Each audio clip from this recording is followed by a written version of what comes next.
Welcome back. Yes, welcome back to the channel. Today we're looking at JW Org in bed with the UN. What? JW Org's in bed with the UN? Well, I've been putting this video off for quite some time, and I've been hearing things, we've been seeing things, and we've been talking about it little by little. But this morning, I went to my comments page, and I have to show you this, share it with you.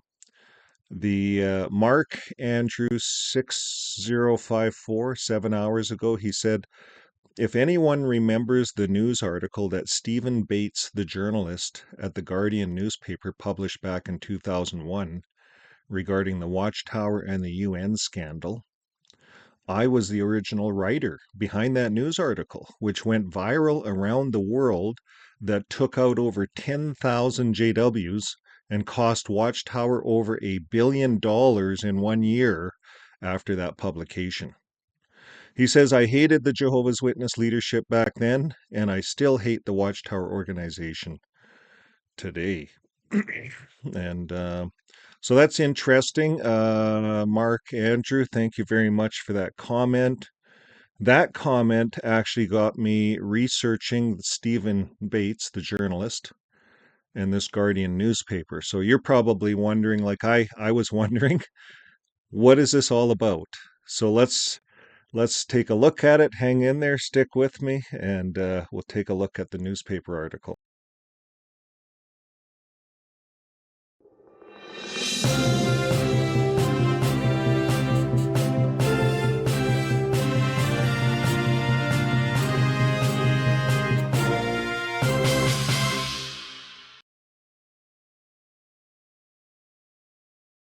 Remember what it was like when if you were a Jehovah's Witness. I was one for many years, too many years. But you remember what it was like when you were a Jehovah's Witness and they came out with that Revelation Grand Climax book. We're going to take a look at that just a little bit before we get into this UN thing, because this book has a lot to do with how JW Org feels about the UN. And we're going to take a quick look at that right now. But before we get there, I want to show you, this is our Fixing My Faith site, the main site. And we did a video just a few 6 days ago, actually.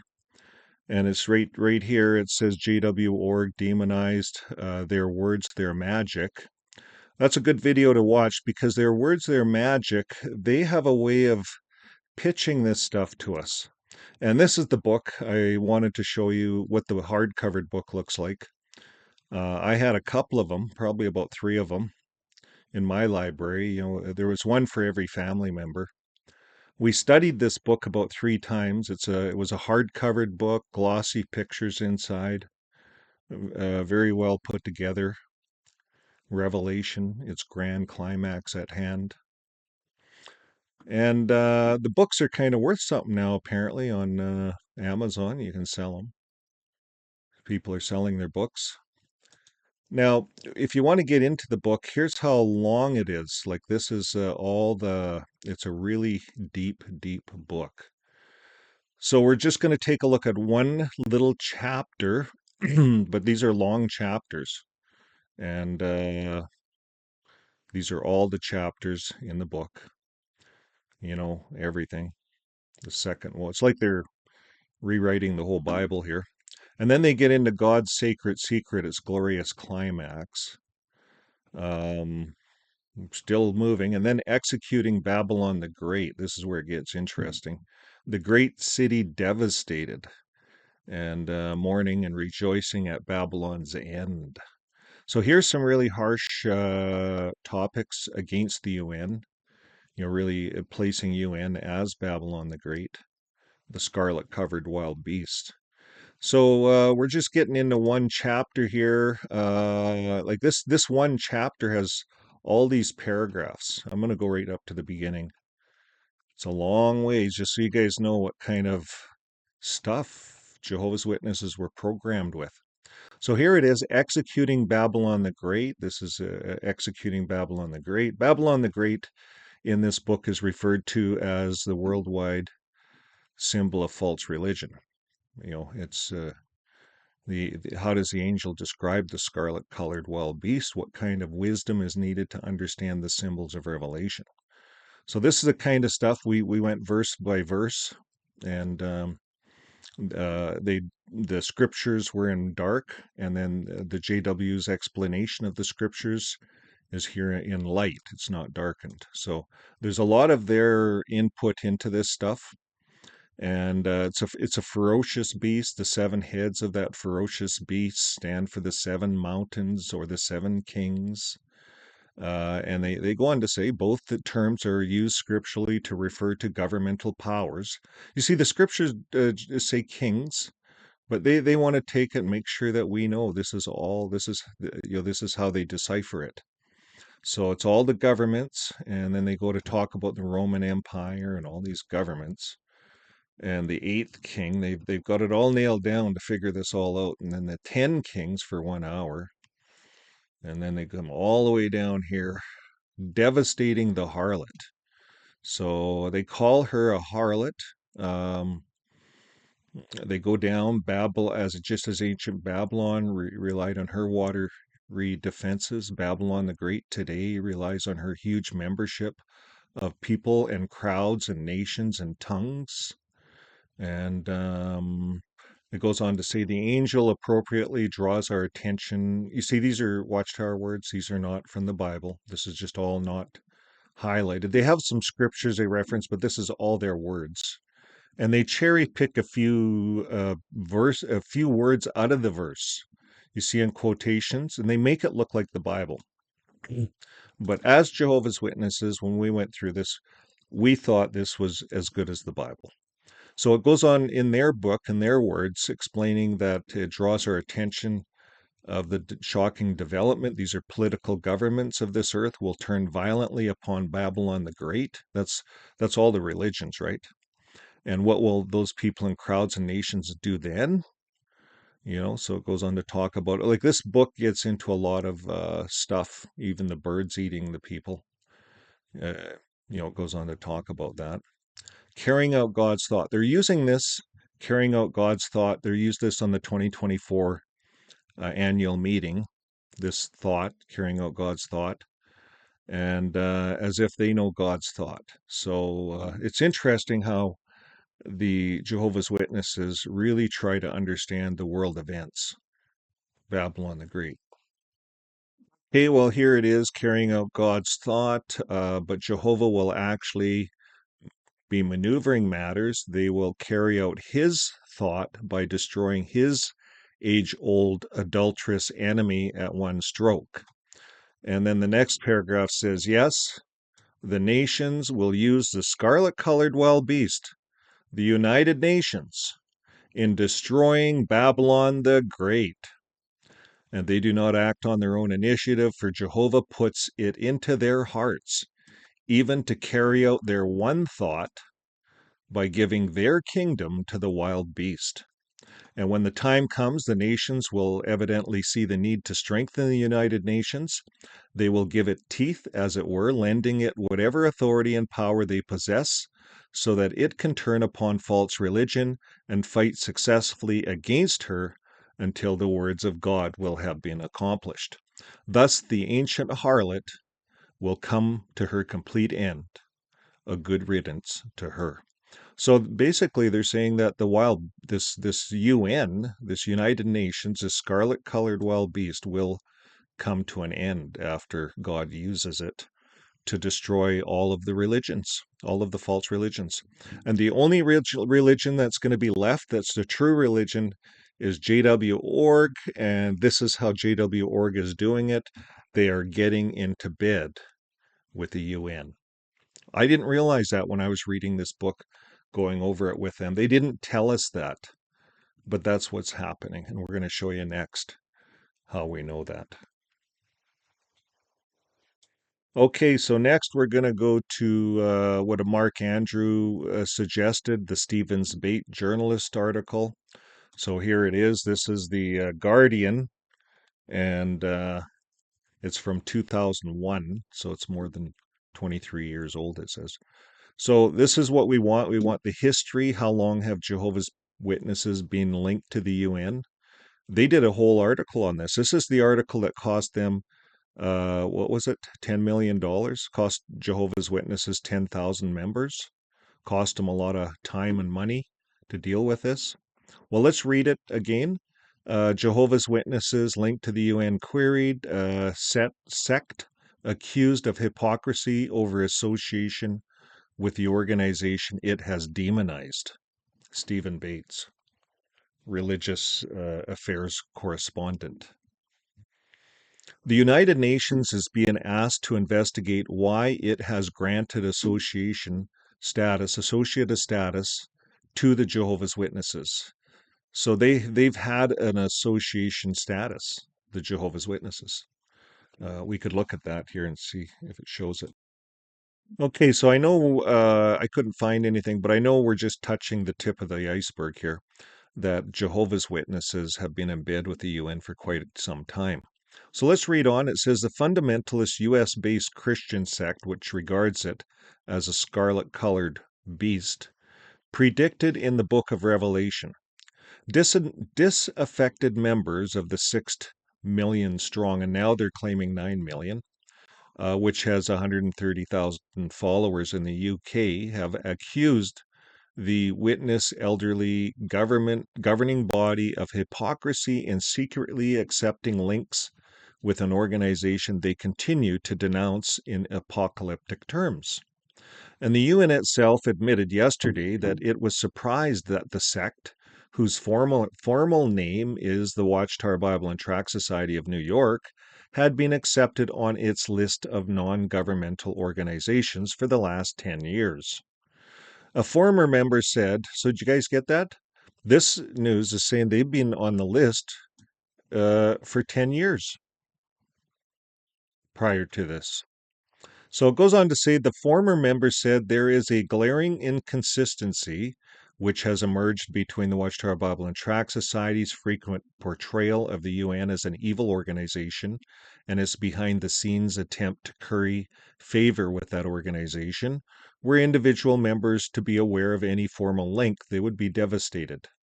And that's at the time I was back in the 80s, and we went through that Revelation book in my lifetime in there. I was in there for 30 years. We went through that 3 times, studied it with our little kids in book study groups. So it goes on to say, by no stretch of the imagination could the Watchtower Bible and Tract Society be considered to share the ideals of the UN's charter, unless you suppose the destruction of the UN by God is consistent with that charter.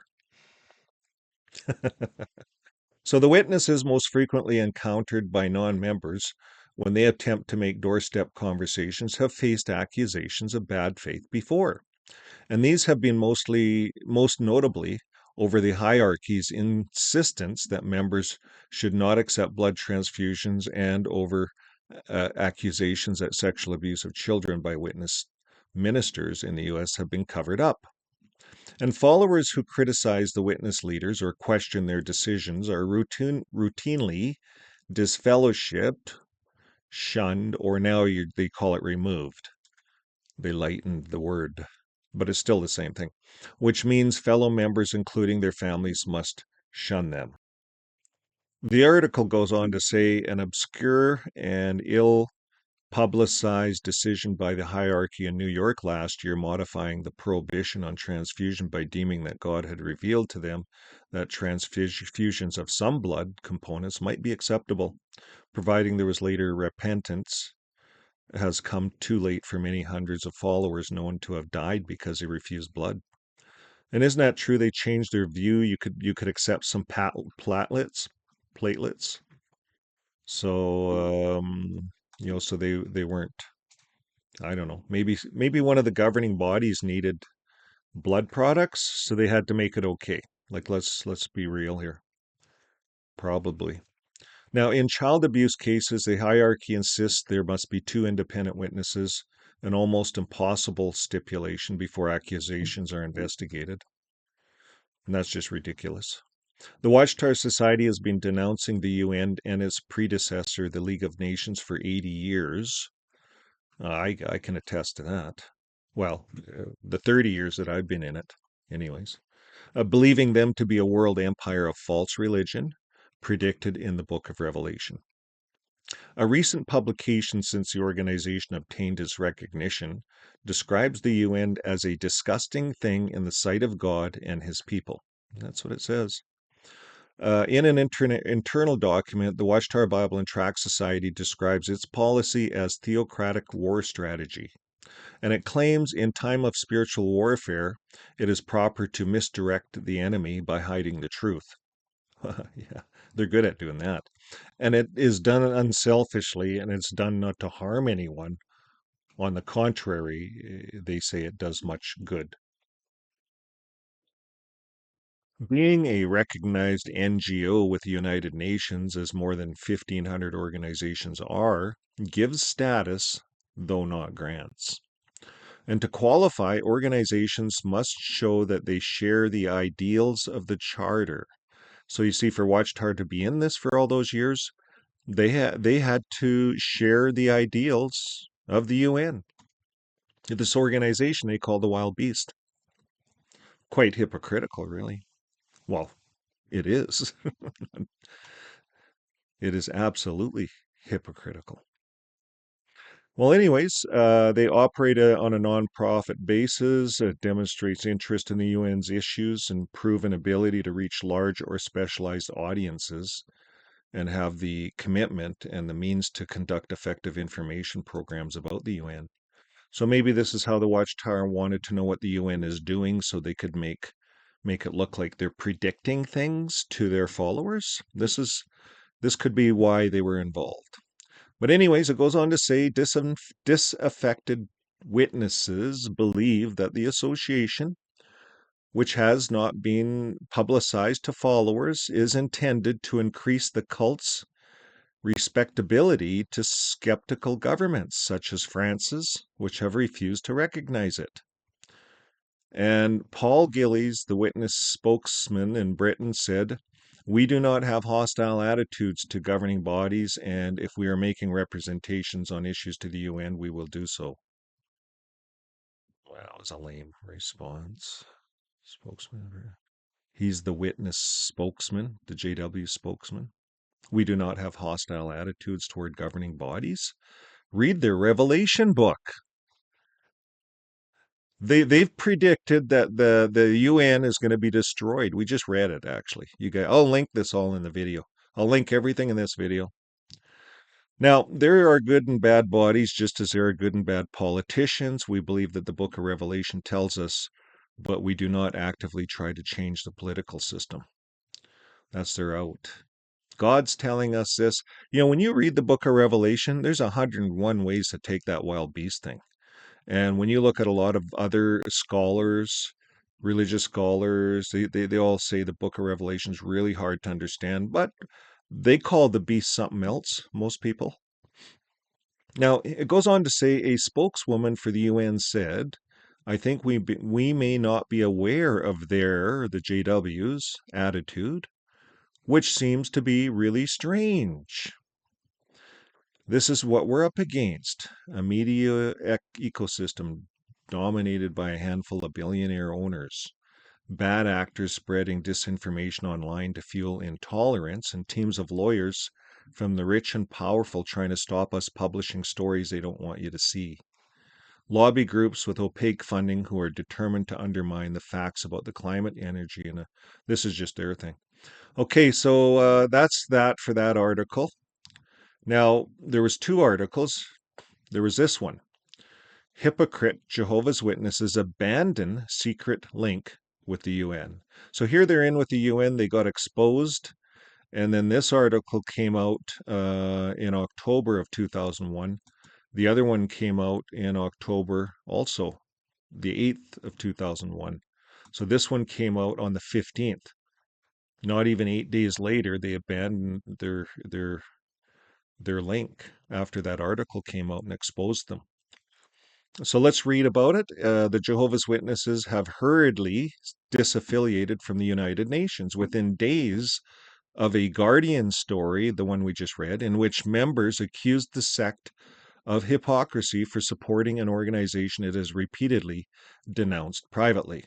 And after the article last Monday, the organization's New York based hierarchy preempted a UN inquiry by agreeing to disassociate the witnesses from an organization which it holds to be the Scarlet Beast, named in the Book of Revelation. The Watchtower Bible and Tract Society of New York, as the sect is formally known, has 6 million members, now 9 million members worldwide, and 130,000 in Britain, and it has been secretly affiliated to the UN as a non-governmental organization for 10 years. Recognized organizations are supposed to demonstrate that they share the UN's objectives. But the witnesses are instead told by elders to regard it as a disgusting thing in the sight of God and his people.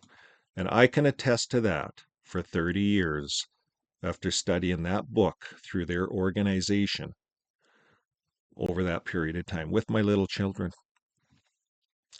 So imagine the damage. If words are magic, folks, imagine the brain damage that these words, or the spells that these magical words that they've put into our minds have done. All of us are confused when it comes to governments. We're confused when it comes to what the UN's all about, because all of us ex-Jehovah's and the Jehovah's Witnesses have these images just pounded into us for years and years. So this is serious, folks. This is very serious in my mind. This is very serious. So recognized organizations are supposed to demonstrate that they share the UN's objectives. But the witnesses are told, we were told, it's a disgusting thing. It's just terrible. And they even have a picture of this wild beast. I show it on a lot of my thumbnails. Now, we carry on. The sect does not believe in participating in governments and initially strove to play down or deny the evidence of the UN's website, which lists it, Jehovah's Witnesses, back then, as one of the 1,500 affiliated NGOs. Now, those bringing the evidence to light were accused of apostasy. See, that's what they do. They apostatize you and they demonize you. They make you equal to the devil. So that's how they deflect. So then disaffiliated members become known informally, like the rest of humanity, as birdseed, in line with this is what the Guardian's saying. It's beautiful. Yeah, that's how they view you, as birdseed, and in line with the biblical prophecy of the fate of non-believers whose corpses will be pecked bare by the crows. And that's what they preach in that Revelation book.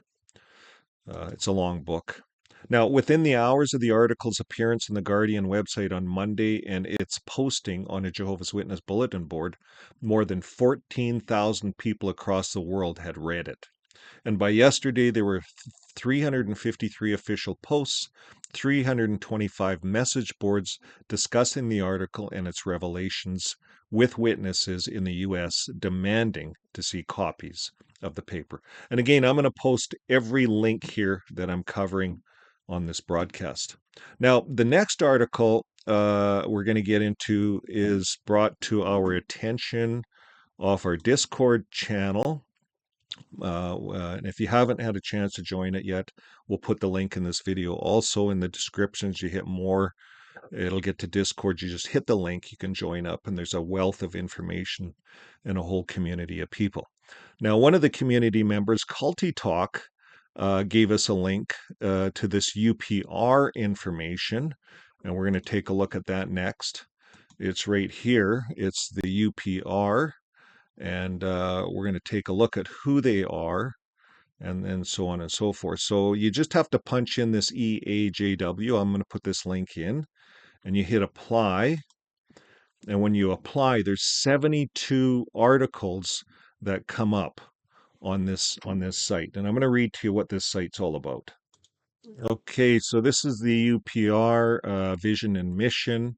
I'm just going to go over this briefly. UPR Info is an international nonprofit and non-governmental organization based in Geneva, Switzerland, and it was established in 2008 and has special consultative status with the United Nations Economic and Social Council. So this is an organization that takes on members, and they have this council. The UPR Info is also engaging more at the policy level by participating in discussions on the efficiency of Human Rights Council (HRC) and its mechanisms, sharing best practices on engagement, and so on and so forth. So we can see why Watchtower would want to work through this group. Okay, so all you do is hit the search, you put EAJW in, and up comes 72 articles. This is a way that Jehovah's Witnesses can just pound this group with questions and so forth from all over the world. They have it in all different languages. I'm going to put a link here so you guys can check it. You know, the Congo, a lot of Congo, they're going at them. Like there's 72 articles here. I'll wait until I can find one in English and I'll just pull it up and read a bit with you. Okay, so here's a document regarding Lebanon. Um, they just they're going after the Human Rights Council, and I just plugged Jehovah in, and you have to go all the way down. So it's, if you can see that, it's EAJW, the European Association of Jehovah's Witnesses. It gives their address. And number 40, it says the EAJW requested the government to legally register Jehovah's Witnesses as a Christian religion, allowing them the right to worship freely as guaranteed by Lebanon's constitution. So what it looks like to me is they're using this European, or this UN affiliate to do all their dirty work, so that they don't have to be on the UN. They can just go through this organization. What do they call it? This organization, I'll just bring you back to it here. It's the UPR right up in the corner there. So I'm going to link this to the video here below. You can see how they're using this UPR because they're affiliated with the United Nations. So now Jehovah's Witnesses do not have to show up on any website like they did for 10 years. So they haven't changed what they're doing. They just changed the way they're doing it. And in fact, we're going to show you the next one here is given to us by Larchwood, JW versus Norway. When you open that up, it pulls you into Reddit, and there's 3 links. And I'm going to put the Reddit link in so you guys can hit the 3 links yourself. I'm not going to put all these links in, but here's the link. It's this big paper that was done by this Jean Zermatten, and it was done for Norway, the religious movement Norway. He's talking to the government like he's a Jehovah's Witness. And the more I started to research this guy, and this is the Jehovah's Witner. This is the Norwegian paper on that. That's all linked in.